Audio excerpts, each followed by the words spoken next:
Ketika kita punya anak, tidak semudah soal matematika. Sisterhood squad gitu ya, Masya Allah gitu kan, ngisi waktu libur anak-anak dengan kegiatan positif. Ada yang bisa bikin kue, jadi bikin kue. Ada yang bisa jahit, nah jahit jahitan sederhana gitu ya. Ada yang bisa ngajak olahraga.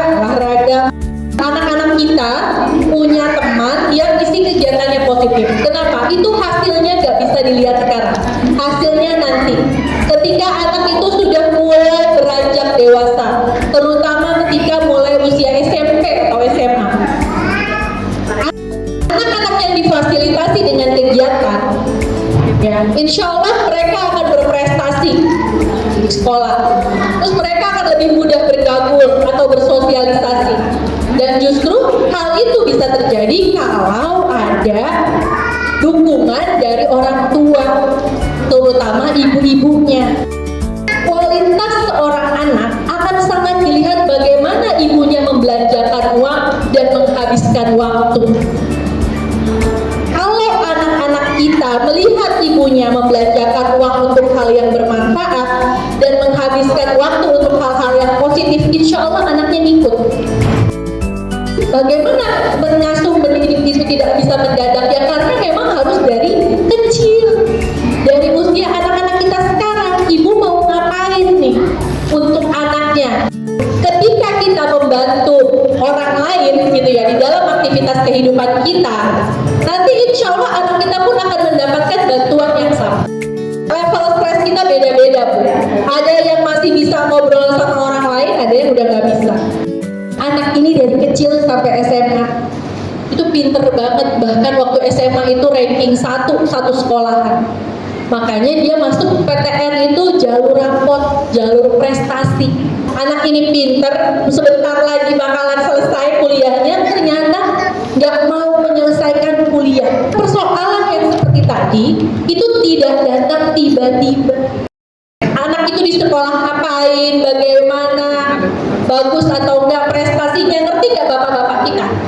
Ngambil rapot nggak? Karena yang dia lihat, oh bapak saya dulu sibuk nyari uang, udah itu tugas saya selesai. Mau anaknya kayak gimana kek, terserah. Nanti kalau misalnya anaknya bandel, yang disalahin siapa? Kalau anaknya sakit, yang disalahin siapa? Padahal ayah yang terlibat dalam pengasuhan anak itu sangat berperan dalam kecerdasan.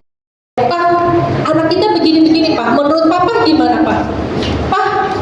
Pak, anak kita begini-begini, menurut ayah gimana? Biar bapaknya mikir lebih banyak tentang anaknya. Jadi kesalahan kita juga Bu sebenarnya. Kenapa? Kita seringkali merasa super bisa, semua pengen kita kerjain, padahal kemampuan kita nggak ada di situ. Allah bilang di dalam Quran, semua tentang peran tentang anak itu selalu menjadi urusan ayah. Jadi jangan pusing sendirian ya, gitu ya. Masalah anak udah SD, gue ngerasa nggak anaknya punya masalah waktu SD? Berantem sama teman. Apa masalah anak SMP? Tahu nggak Bu? Masalah anaknya? Apa ya? Pergaulan. Ini kan yang udah punya anak SMA? Oh belum ada ya? Misalnya milih jurusan, nah jurusan kuliah, kita nggak akan bisa tahu semua tentang anak kita. Tidak memahami tahapan perkembangan anak tadi. Masalah anak SD sama SMP sama nggak? SMP sama SMA sama nggak? Menghafal Quran itu bagus. Menghafal Quran itu sebenarnya sepanjang usia, bukan bertarget. Terus sekarang saya tanya, kalau kamu sudah hafal 30 juz, terus jadi apa? Menghafal Quran nggak sebanyak anak ibu menghafal. Kalau kita pengen ditolong sama anak kita, orang tua kita pengen ditolong nggak sama kita? Kalau di saat yang sama kita melakukan apa yang kita omongkan, menghafal Quran juga. Menghafal Quran itu sepanjang usia kita. Menghafal itu menghafal dan menjaga ya. Kekeliruan komunikasi yang sering terjadi adalah buru-buru, tergesa-gesa. Kira-kira kita lebih sering ngomong baik-baik atau ngomongnya marah-marah? Tanpa sengaja gitu ya, kalimat-kalimat kita itu membuat anak tidak mau lagi cerita sama ibunya.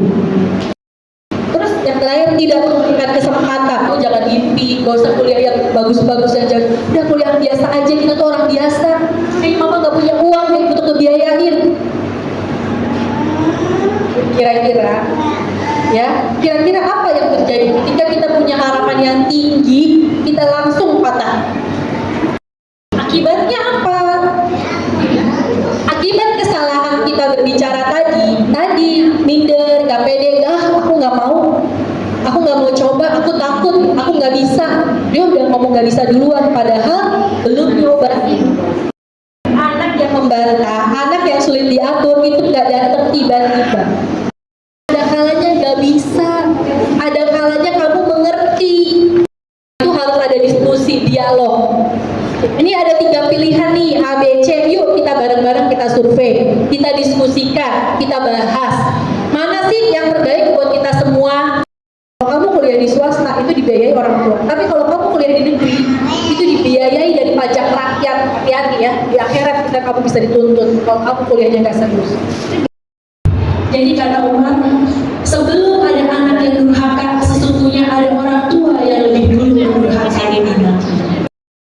Seburuk-buruknya lingkungan di luar, kalau di rumah jadi tempat yang nyaman dan aman bagi anak-anak kita, insya Allah kita tetap jadi anak yang baik. Oh, Masya Allah ya, mau bantu mama, makasih ya sudah membantu menyapu hari ini. Pernah nggak kita bicara gitu ketika anak-anak kita melakukan kebaikan?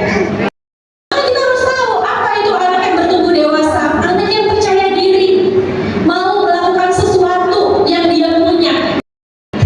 Jadi kalau anak kita bisa ngomong sesuatu yang berbeda dengan kita, menolak, bukan berarti dia durhaka. Dengar dulu alasannya.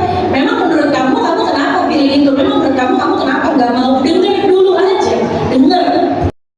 Siap tampil beda tuh percaya dengan dirinya sendiri bahwa inilah aku, nggak harus